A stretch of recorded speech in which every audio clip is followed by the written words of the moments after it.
Everybody, welcome to another review here on the Simply Car Things YouTube channel, and today is a very special treat. We are driving a 2015 991.1 Porsche GT3.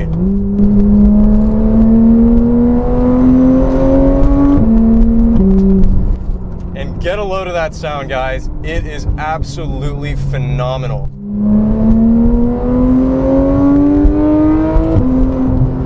As you might be able to tell by the absolutely glorious sound that is pumped through this cabin, and is not artificial noise, this car is simply bonkers. We have a 3.8 liter flat six engine producing 475 horsepower, about 325 pound-feet of torque, and while on paper that might not seem that crazy compared to modern supercar and even sports car standards, this car does not waste a single bit of that power. It utilizes everything to the absolute max. And my God, does this thing go. This car totally feels like a race car. The suspension, the chassis tuning, the steering, these are all points that we will be diving into shortly and elaborating on. But overall, as a package, the GT3 is a track-focused, beautiful weapon that you can drive on the streets that is surprisingly comfortable.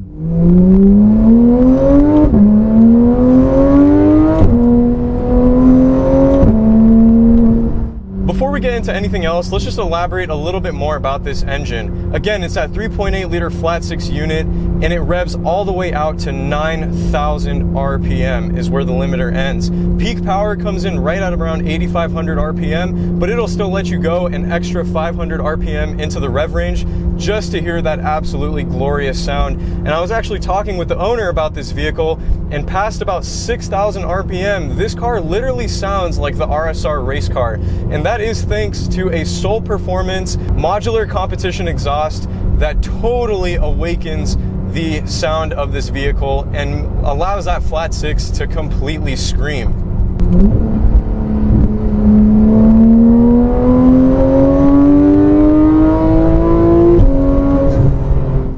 The exhaust is essentially what you would consider a muffler delete, and it actually sheds about 50 pounds off the curb weight of this vehicle. And it totally changes up the driving experience. It literally feels like a race car. Revving this car out,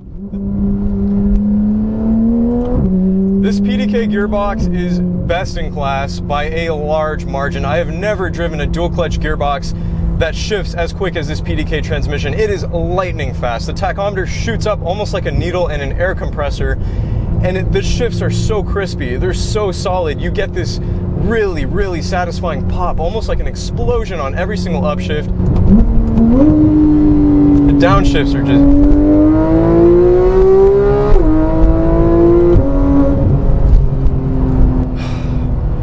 I like this car, as you guys can probably tell. Now, I want to get into something that a lot of people don't necessarily talk about, and given the fact that my channel and my audience is primarily BMW enthusiasts, this is a car that many M3 owners tend to upgrade into once they can financially get into the position of affording a GT3. Usually the two cars that I see that M3 owners like to upgrade into is a Porsche 911 GT3 or an Audi R8 V10. And today I am in the GT3, And the owner of this car actually owns 3 M3s and decided to pick up this GT3 not too long ago. And I'll be quite honest, in the beginning, I didn't necessarily understand the whole Porsche fanaticness of these cars. I didn't really understand why people get so hooked onto them. I mean, I always knew Porsches were fun cars, they're nice cars, but in the past, I've started reviewing them and getting into this GT3. This is like the cherry on top. This car is absolutely bonkers with the exhaust, with this roll cage,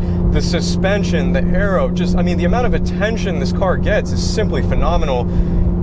It is a really, really exciting car to drive, and it is a pure driver's car. You have this naturally aspirated flat six, this screaming quick dual clutch PDK gearbox.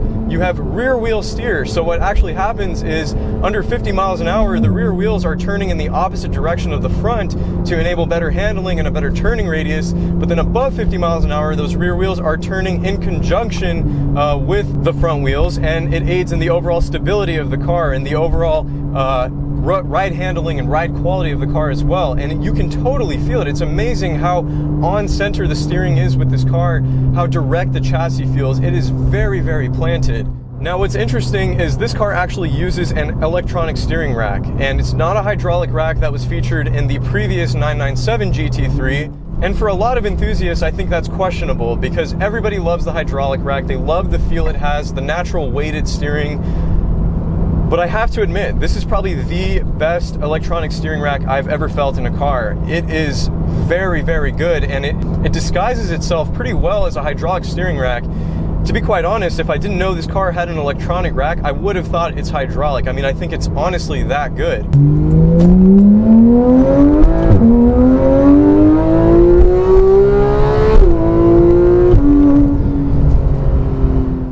The 991 GT3 enables an element of accessibility to the enthusiast. And what I mean by that is this car with its gearbox, with its rear wheel steering, with the electronic steering rack, and just with the chassis tweaking, the flat six engine and the aero that it offers, I think it just offers a package that people can get into and really, really just drive the hell out of and enjoy the car. It is very confidence inspiring.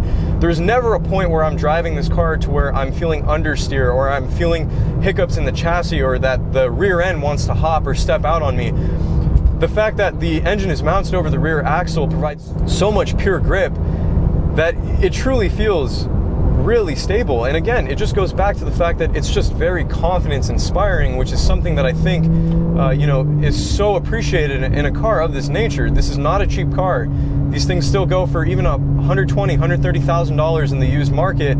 And when you're driving that, and when you want a driver's car, you want something that not only is it going to be engaging, but it's going to have that element of accessibility and something that you can truly feel like you're really pushing the car in order to squeeze the most out of it. And I think that's something that the GT3 of the 991 generation specifically offers. The interior in this car is pretty nice as well. I mean, it's typical Porsche interior. There's nothing crazy, it's not show-offy, it's very gimmick-free, which I personally can appreciate quite a bit. And given the fact that this is a GT3, it is a more track-focused 911, it's a very no BS interior. You don't have rear seats, you have your Sport Chrono dial in the center, and you have Alcantara everywhere, Alcantara steering wheel, Alcantara headliner, Alcantara inserts in the seats. And overall, everything is just tailored towards a performance-oriented drive.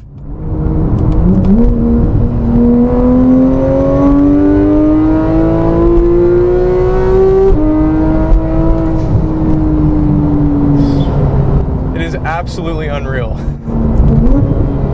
Those downshifts, I'm praying that they're coming out on camera because the sound is just unreal with this car.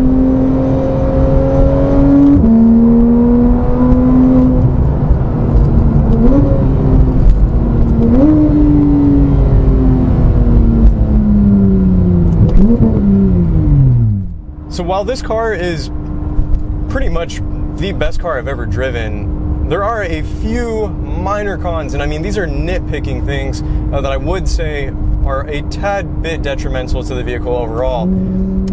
First thing I'd like to get into is this flat six is amazing. I mean, throughout the majority of the rev band or the power band, it feels amazing. Smooth power delivery, very solid, but a little bit of the mid-range is lacking. I would say between about 3 to about 5,000 RPM, there's just a little bit of a slightly gutless feeling that the motor has, but anything below that and anything past that, it totally picks back up again. And I think possibly with the 991.2 generation of the 4-liter flat six, I think that was fixed a tiny bit. Obviously, they upped the power to about 500 horsepower over this .1's 475 horsepower. The owner was also telling me that the wind buffeting in this vehicle is atrocious. I mean, it's really, really bad. You just get, it almost sounds like a helicopter whirring or something when you have the windows completely down and you're driving fast. And that's obviously not, you know, the best thing when you want to cruise with just the windows down. Visibility is decent. Overall, from when you're looking frontwards, you have a great windshield. You have the hood that slopes down, so you know, visibility from the A-pillar, the overall windshield area is very good. However, in the rear, it's not the best. The factory spoiler is pretty much completely blocking your view from the rear view mirror, and it just makes it kind of hard to see. And when you're looking behind you, obviously there's a roll cage that we have in this car, and then the wing and all the aero bits. It makes it kind of hard to see out of the back. But again, once you get used to driving this car and kind of what it's all about, then there's really no issue with that particularly. But just taking this car through some twisty back roads right here, I wanted to touch a little bit more on the suspension of this 991 GT3. Now, obviously we have an independent multi-link front and rear suspension, and that's particularly why this car handles so good. It rides on a true coilover suspension setup from the factory. So the ride height is adjustable, your camber is adjustable in the front and rear, and the overall suspension is dialed in so well for this car that you never have any issues with understeer or the rear end wanting to step out in an oversteer scenario. And just the body roll, the planted feel of the car. Obviously, again, it is a track-focused car, but I mean, the dampers are so firm. I mean, there's really nothing to complain about in terms of the suspension. It's very communicative, and overall, you get a lot of feedback and great confidence when you're driving this car.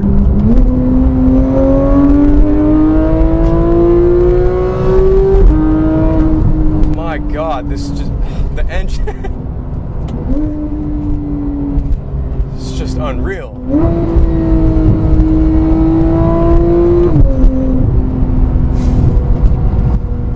What a truly fantastic automobile that Porsche created with this GT3. That is going to conclude it for this video today. Thank you guys so much for watching. I hope the audio came out well in this video as well, because this car is really loud. It has a little bit of drone with the exhaust.